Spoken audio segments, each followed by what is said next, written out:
I still remember the night my brother called me. It was late, around 11, and I was halfway through editing a design project when my phone lit up with his name. I almost didn't answer. We hadn't talked much in months, but something about the way his name looked on the screen, I don't know, it made me pause. When I picked up, his voice sounded shaky. "Em, I need your help," he said. "Please, you're the only one I can trust." Just like that. No hello, no small talk, just desperation. I felt my heart tighten. He told me his small business, a local coffee startup, was about to collapse. Investors had pulled out. He'd been scammed by a supplier. Everything was falling apart. And now he needed $12,000 to save it, immediately, or he'd lose everything. I remember staring at the clock, listening to him breathe on the other end. He sounded broken, scared, human.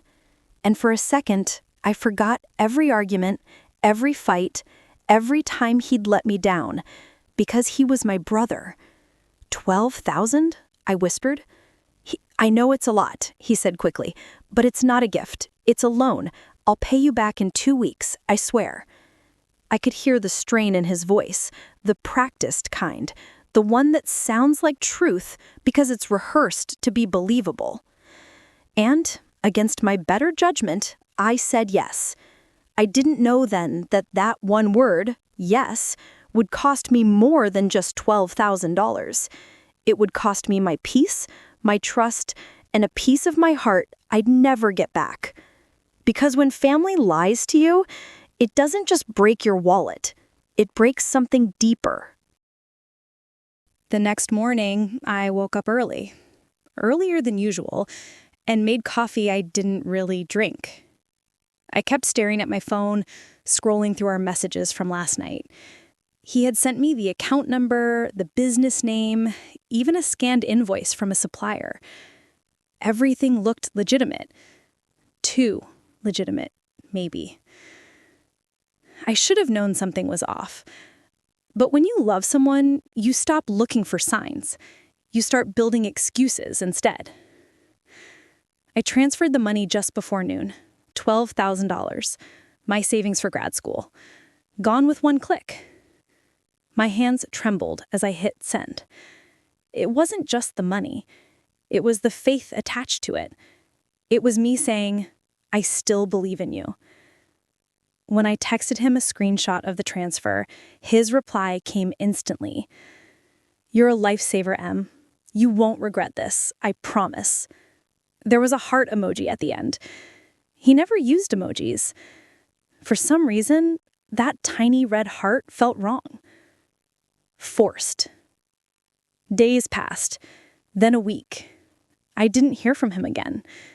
When I called, he said he was busy. When I texted, his replies got shorter. Then the excuses started. The bank delays, the supplier issues, the new investor meetings. At first, I believed every word, because that's what you do when you've already invested too much. Not just money, but emotion. You defend the lie because the truth feels like losing twice. But the truth has a way of finding you anyway. And when it did, it hit harder than I could have ever imagined. It started with something small, an email. I'd been helping my brother with his business documents for months, so when I noticed a typo in the invoice he'd sent me, I decided to check the supplier's name online. Nothing came up. No website, no registration, no business listing. Just a few scattered forum posts warning people about fake vendors using similar names. My stomach sank. I called him that night. "Hey, are you sure that supplier's real?" I asked carefully, trying not to sound accusing. He laughed, that quick, careless kind of laugh people use to dodge a question. "Of course they're real, Em. Don't tell me you're Googling my business now." His tone was light, but his words, sharp. "I just want to make sure everything's fine," I said quietly. "You will get your money back. "I told you that," he snapped. Then he hung up. That was the first time my brother ever hung up on me. Something shifted after that. He stopped calling, his social media went quiet, every trace of his coffee startup, the posts, the photos, the logo, all vanished overnight. It was like the business never existed, and maybe it never had. I drove to the address he'd listed on the fake invoice, an industrial lot an hour outside the city. When I got there, the building was empty. Just dust, old furniture, and a faded for lease sign. I stood there for a long time, holding my phone, waiting for him to call. But he didn't. All I could hear was the hum of the wind and the echo of my own heartbeat. That's when it hit me. The truth wasn't coming. It had been here all along. I just hadn't wanted to see it. My brother hadn't been scammed. He was the scam. I found him 3 days later at Mom's house. He was sitting at the kitchen table like nothing had happened, sipping coffee, scrolling through his phone. I stood in the doorway, my heart pounding so loud it drowned out every sound in the room. He looked up, smiled. "Hey, Em." I placed the printed bank statement on the table in front of him. "Where is it?" I asked quietly. He blinked, pretending not to understand. "Where's what?" "The money, the business, the truth." For a moment, he said nothing. Then he leaned back in his chair and sighed, a long, heavy sigh that sounded almost bored. "You really went out there, didn't you? To the address?" I nodded. He looked away, then back at me, a crooked smile forming. "You shouldn't have done that." "Why?" I whispered. "So the lie could live longer?"